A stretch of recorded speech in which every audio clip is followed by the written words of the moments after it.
success of Halloween 4, The Return of Michael Myers, had revived Michael Myers' fame as the 1980s slasher movie craze had begun to subside. 1980 started film series like Friday the 13th and A Nightmare on Elm Street were also in decline. While Halloween 4 was still in theaters, Mustafa Akkad had already laid out plans for Halloween 5. The producers wanted to screen the film in October 1989, just 1 year after the previous sequel. Deborah Hill, who had written and produced the first two films, had sold her and John Carpenter's rights to the series before Halloween 4. She had met director Dominique Othanian-Girard at the Sundance Film Festival and liked the style. She arranged the meeting with Othanian-Girard and Mustafa Akkad. Akkad liked Othanian-Girard, and he became the director. This was Deborah Hill's last involvement in the series.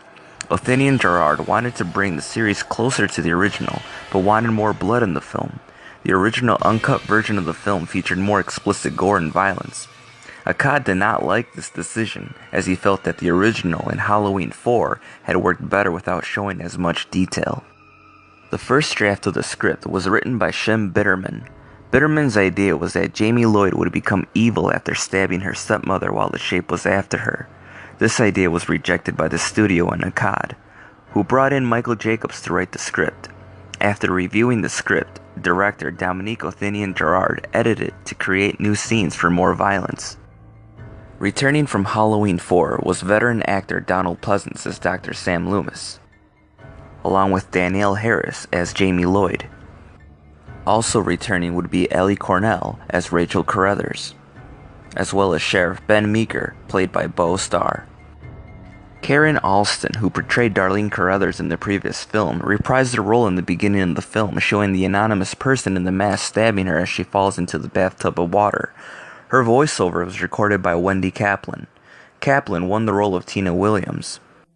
Wendy Kaplan and special effects makeup artist Greg Nicotero started seeing each other during filming. Frank Como and David Erson played Deputy Nick Ross and Tom Farah. Their clown theme paid tribute to Wes Craven's The Last House on the Left. Max Robinson would play Maxwell Hart. Jeffrey Landman would portray Billy Hill. Newcomer Tamara Glenn would portray Samantha Thomas. Matthew Walker would play Spitz. Jonathan Chapman would play Mikey. Troy Evans would play Deputy Charlie Bloch. George P. Wilbur, who portrayed Michael Myers in the previous film, did not express interest in returning to play the role.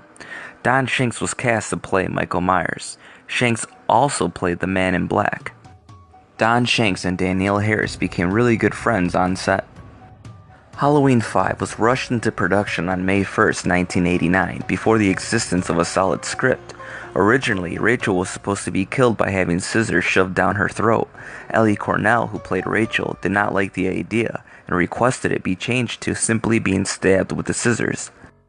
The hermit, who was shown in the beginning of the film, was originally supposed to be a young man named Dr. Death in the script, who would try to bring back Michael Myers to life after finding him.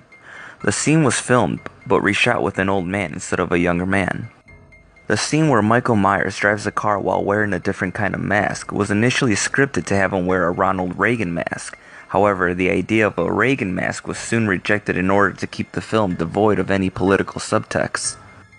Veteran actor Donald Pleasence had disagreements with Akkad and director Dominique, citing that Jamie should have been portrayed as all evil after stabbing her stepmother. Akkad disagreed, thinking that fans wanted to see more of Michael Myers. After filming for 2 weeks, Donald Pleasence gave his much bigger trailer to Danielle Harris once he left set. Harris's mother had been complaining about the small size of her daughter's trailer, and Pleasence decided that she should have his. In the laundry chute scene, Jamie was originally stabbed in the leg, but the shot was cut from the film by the MPAA, deeming it too disturbing. When filming a scene, Donald Pleasence accidentally hit Don Shanks in the nose, breaking it. As a result, they had to cut out the nose of the mask and add on a paper-thin cutoff from another mask. The edges of the nose appliance can be seen clearly in a lot of the film. The film had been fighting an X rating due to its violence, blood, and gore. Some scenes were trimmed down to keep it rated R, including the shot of Mikey quivering on the ground after Michael stabs him in the head with a garden fork. Halloween 5 was filmed in and around Salt Lake City, Utah, just like its predecessor. Halloween 5 was released on October 13th, 1989, with a total box office gross of $11.6 million. It was the lowest grossing film in the entire series. On Rotten Tomatoes, the film has a 14% Rotten approval rating based on 22 reviews.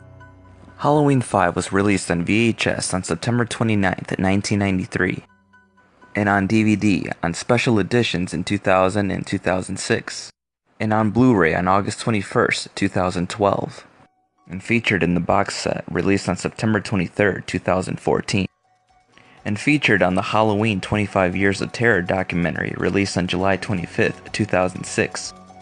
Many costumes and masks were released featuring the mask from Part 5. I hope you've enjoyed this brief look at Halloween 5. Join me next time as we take a brief look at Halloween 6.